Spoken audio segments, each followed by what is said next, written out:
I'm Keanu Smith, and this is Clutch Sports.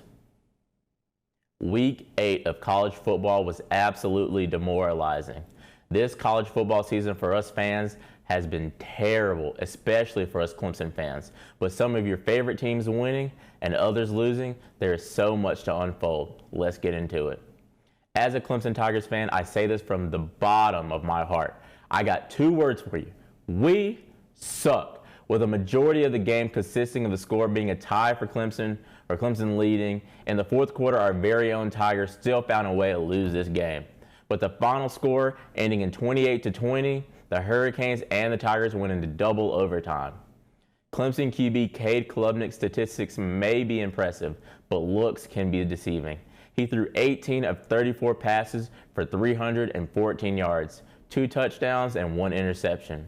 With the Tigers' running game in shambles, Will Shipley nor Phil Moffitt had a good day.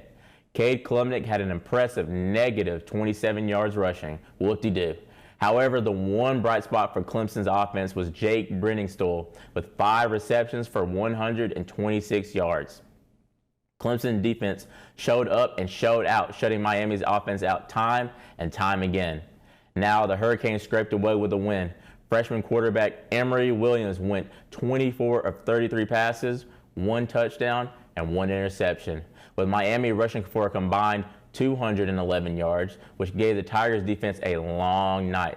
The Hurricanes willed themselves to victory, and in the end, their will to win was greater than Clemson's. With a defensive stop in double overtime, the Miami Hurricanes finished this one out.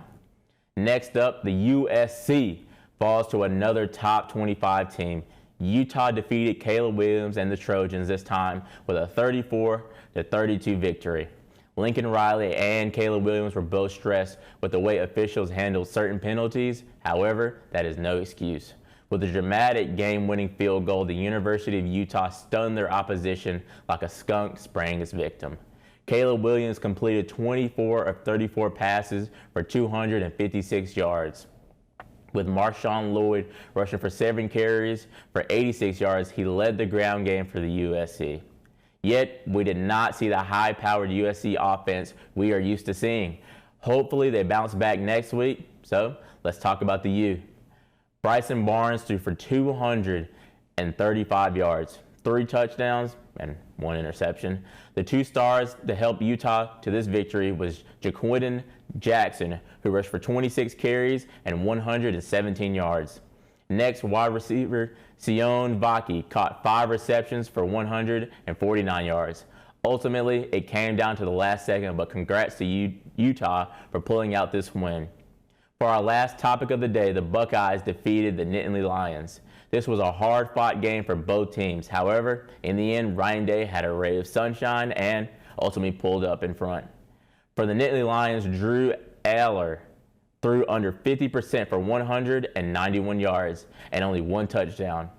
Neither the rushing or receiving corps had impressive numbers. However, a main spotlight should be shined on the defense.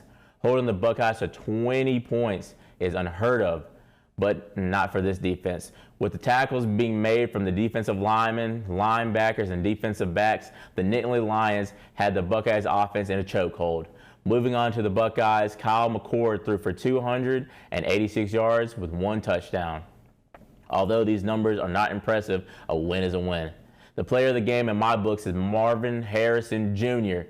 He caught 11 receptions for 162 yards. He is definitely someone to watch moving forward. In the end, the Buckeyes won 20-12, and if you watch this game, you would not be surprised. That's a wrap for this week's college football news. To stay up to date, make sure to check out my show every week to stay tuned into your favorite sports teams. I'm Keanu Smith, and this is Clutch Sports.